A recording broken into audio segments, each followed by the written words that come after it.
Assalamualaikum warahmatullahi wabarakatuh.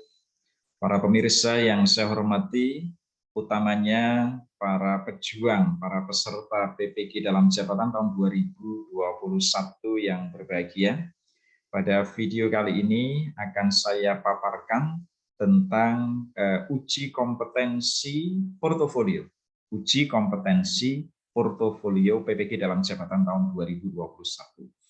Materi ini saya sajikan, saya sarikan berdasarkan materi yang disampaikan oleh Prof. Budi Waluyo, salah satu anggota tim PANAS, Panitia Nasional, saat bersama-sama dengan kami tim pengembang melakukan pendampingan 14 perguruan tinggi penyelenggara PPG baru, 14 perguruan tinggi baru sebagai penyelenggara PPG dalam jabatan di Hotel Haris Semarang beberapa waktu yang lalu.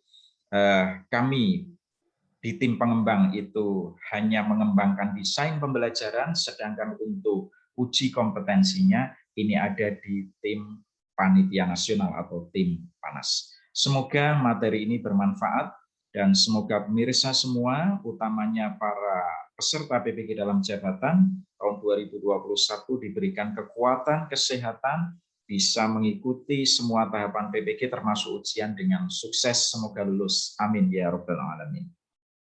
Baik, sebagai rasional dari uji kompetensi PPG, ya.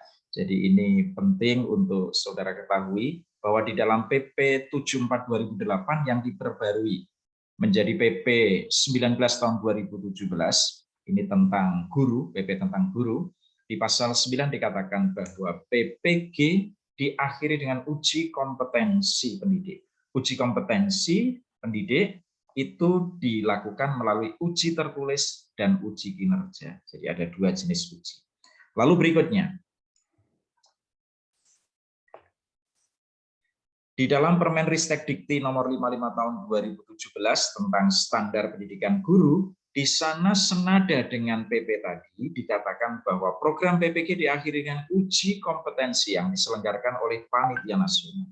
Uji kompetensi, sebagaimana dimaksud pada ayat tadi, dilakukan melalui uji tulis dan uji kinerja. Dengan demikian, ujinya ada dua, uji tulis dan uji kinerja. Nah, sebagaimana yang kita pahami bersama bahwa 4 kompetensi seorang guru yang tercantum di dalam Undang-Undang Guru dan Dosen 14 tahun 2005, ada 4 ini: kepribadian, sosial, pedagogik, dan profesional. 4 kompetensi ini selanjutnya diturunkan menjadi profil lulusan PPG, lalu dari profil lulusan diturunkan menjadi capaian pembelajaran lulusan yang ada 7.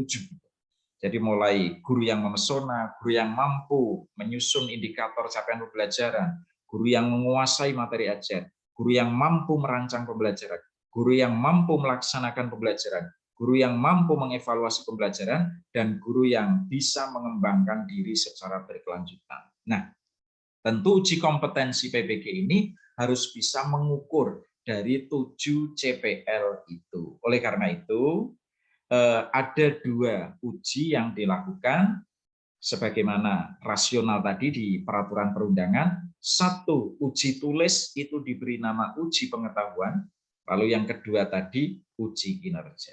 Nah, uji kinerja itu dilakukan dalam 2 bentuk. Yang pertama uji praktik pembelajaran, yang kedua melalui portofolio. Mengapa masih ada melalui portofolio? Ya, karena uji praktik pembelajaran itu hanya mampu menguji 1-6 CPL ini. Sementara guru yang bisa mengembangkan diri secara berkelanjutan, PKB-nya ya, itu hanya bisa diamati dari rekam jejak guru selama ini. Maka itu yang dilakukan melalui portofolio. Sedangkan uji praktek pembelajaran diharapkan bisa mengukur dari 6 CPL ini. Ya, itu kira-kira. Nah, di video ini kita fokus pada bagaimana uji kinerja yang portofolio, bagaimana menyiapkannya ya bagi peserta, saudara. Sedangkan untuk materi lainnya insya Allah akan saya sampaikan di video berikutnya. Ya, ini kita fokus di sini. Nah, Apa itu portofolio PPG? Ya, portofolio PPG adalah kumpulan bukti fisik yang menunjukkan bahwa mahasiswa telah melaksanakan atau memiliki penelitian, refleksi diri, pencarian informasi baru, inovasi, prestasi, dan pengabdian kepada masyarakat. Selama menjalankan tugas profesi sebagai guru dan selama menjadi mahasiswa PPG yang dideskripsikan dalam narasi disertai dengan melampirkan bukti. Mohon maaf, ini saya tegaskan ya, selama menjalankan tugas profesi sebagai guru itu untuk PPG dalam jabatan, dan selama menjadi mahasiswa PPG adalah untuk PPG prajabatan. Jadi clear ya, saya kira ini pengertiannya. Nah, maka dari itu punya konsekuensi di periodenya ini. Periode portofolio bagi PPG dalam jabatan. Ya, untuk mahasiswa PPG dalam jabatan, portofolio yang dikumpulkan merupakan karya selama 3 tahun terakhir sebelum mengikuti PPG. Jadi berdasarkan pengertian tadi kan, ini selama menjalankan tugas profesi sebagai guru, itu untuk yang dalam jabatan, dan selama menjadi mahasiswa PPG itu untuk yang prajabatan. Jadi ini. Nah, 3 tahun terakhir sebelum PPG. Jadi ini ada tahun -1, tahun -2, tahun -3. Maka bagi angkatan 1, kalau kita dasarnya adalah tanggal lapor diri itu kan tanggal formal seseorang sah menjadi mahasiswa PPG, ya. Maka batasnya adalah 24 Mei 2021. Berarti karya-karya saudara yang bisa diakui untuk penilaian uji kinerja portofolio berarti mulai 24 Mei 2018 sampai 24 Mei 2021. Jadi 18 sampai 19 1 tahun, 19 sampai 20 1 tahun, ya 20 sampai 21 1 tahun. Berarti ada 3 tahun. Jadi selama ini silahkan ini diidentifikasi, sekarang dikumpulkan, disiapkan untuk nanti digunakan sebagai bahan uji kinerja portofolio. Nah, berikutnya komponen portofolio di tahun 2021 ini ada 6 komponen.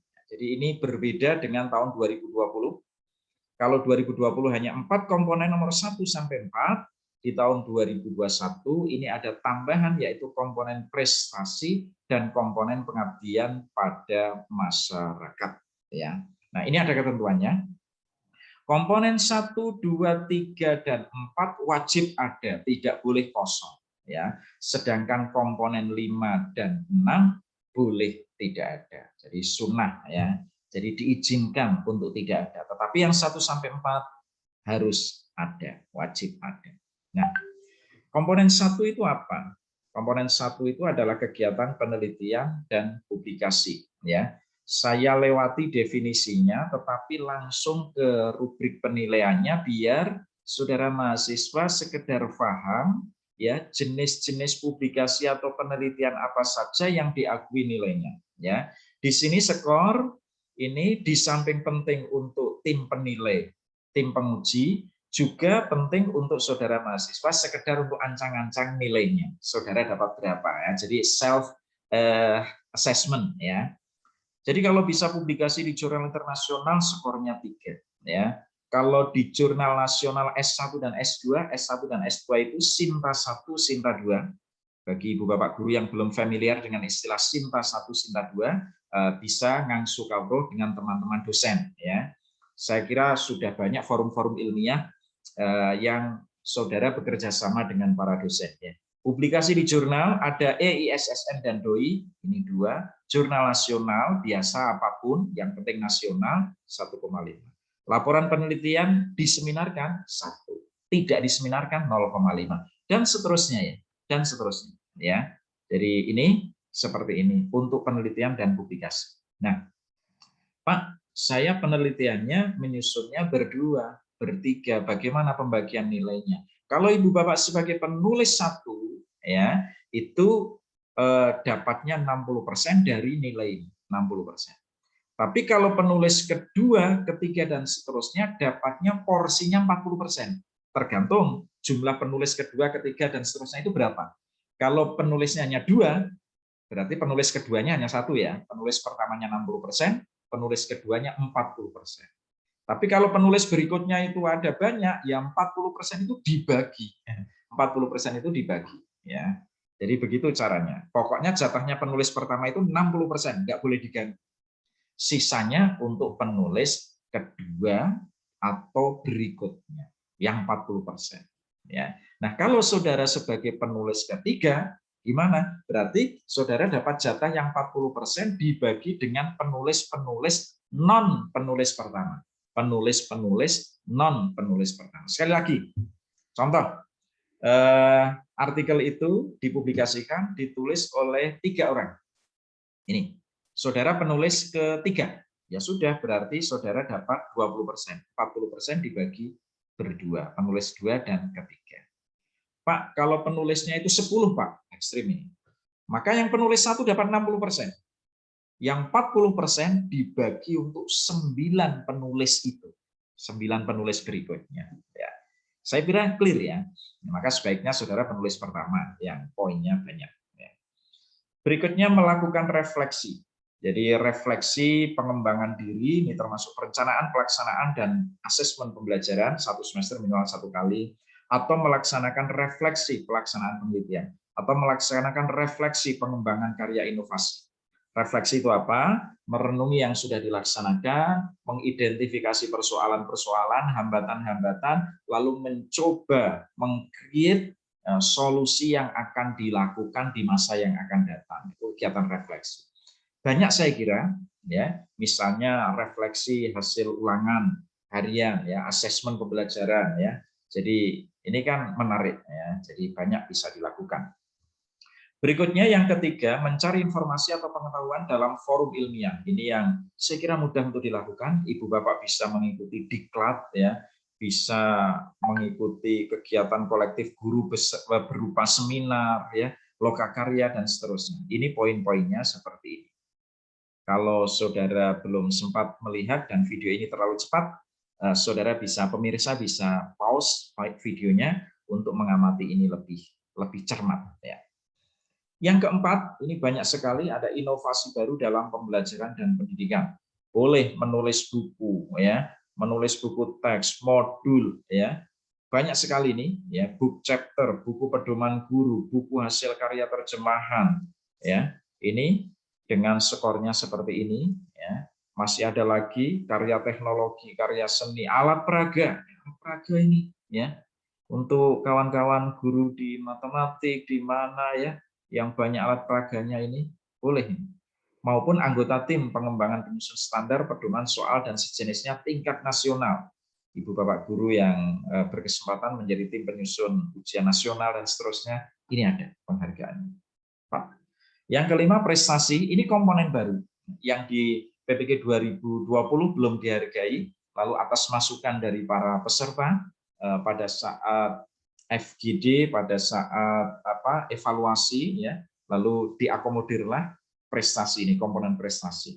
Kalau prestasinya tingkat internasional, juara 1 sampai dengan 5, 3. Kalau finalis 2, dan seterusnya. Sampai mengikuti kompetisi tingkat kecamatan atau gugus, juara 1 sampai 5, 0,3. Lalu pengabdian juga ini dihargai, ya, menjadi semakin lengkaplah profesi seorang guru yang anfa'uhum linnas di kampungnya, di wilayahnya, ini betul-betul memberikan manfaat bagi sesama, ya, punya aktivitas di kepanitiaan, kepanitiaan di tingkat sampai ke tingkat desa, ya. Nah, ini ada penghargaan, ya. Nah, berikutnya bagaimana mengisi portofolio, ya.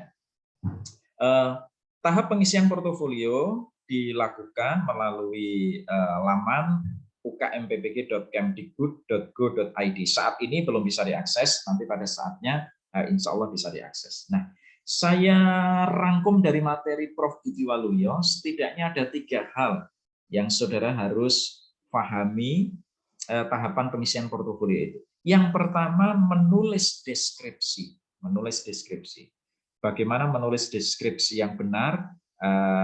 Di sini nggak saya sampaikan, tapi cobalah, insya Allah kalau ada waktu, saya sampaikan di video berikutnya bagaimana teknik menulis deskripsi yang efisien, tetapi tepat ya. Jadi intinya adalah di deskripsi ini pastikan tim penguji itu dimanjakan dari informasi yang saudara berikan. Jadi apa-apa yang ingin diketahui oleh tim penguji untuk menentukan penilaian itu ada di deskripsi itu, sehingga penguji itu menjadi nyaman dengan deskripsi saudara, dimanjakan ya. Seperti pengalaman Ibu Bapak ketika mengajukan penilaian apa begitu ya, lomba-lomba apa itu ya, atau kompetisi penelitian ya. Di saat proposal penelitian itu di latar belakang reviewer betul-betul dimanjakan karena ketemu kata kunci yang diinginkan dalam penilaian itu. Misalnya penilaian ada kata kuncinya latar belakang disusun dengan menampilkan fenomena gap. Saudara langsung ada fenomena gapnya, kelihatan jelas, akan ketemu cepat menilainya. Ini juga begitu ya. Kalau tim penguji itu akan menilai artikel saudara, di deskripsinya itu sudah jelas. Wah, artikelnya nasional, ditulis 2 orang, saudara sebagai penulis kedua, saudara ini, sehingga penguji itu ketika mau memberikan nilai itu dengan membaca deskripsi saudara sudah cukup. Nah, itu yang diinginkan oleh penguji ya. Penguji dimanjakan dari deskripsi saudara. Setelah deskripsi ditulis lalu disimpan di laman itu, maka akan muncul semacam form untuk isian berbagai kegiatan di masing-masing komponen ya. Jadi kalau saudara berada di komponen 1 ya akan ada form isian kegiatan. Banyak isiannya harus sabar ya. Dari apa ada kotak diisi, nama artikelnya, judulnya atau apa itu ada isiannya itu. Nah, setelah itu di bagian akhir dari form itu ada mengunggah bukti. Kalau saya amati di 2020 sih cara mengunggah buktinya ada 2. Apakah buktinya berupa dokumen ataukah berupa link URL. Link URL itu link yang di laman itu ya, yang diklik itu kalau diklik maka akan ngelink ke YouTube, ke mana begitu ya. Tapi kalau dokumen bisa juga ketika diklik akan keluar dokumennya. Jadi ada 2 jenis cara mengunggah buktinya. Nah, itu untuk 2020. Nah, apakah nanti di LMS 2021 ada perubahan-perubahan? Nanti selalu update informasi. Ya, kalau itu teknis di lamannya, di laman UKM PPG-nya. Tapi yang saya sampaikan ini adalah substansi dari uji kinerja portofolio. Nah, tentang tim penilai, penilainya itu nanti akan dilakukan oleh 2 orang, seorang dosen penguji UKIN dan seorang guru penguji UKIN. Nah, dosen penguji UKIN itu bukan pembimbing PPL, saudara. Guru penguji UKIN juga bukan guru pamong PPL, saudara. Jadi disilang, yang bukan pembimbing, bukan guru pamong.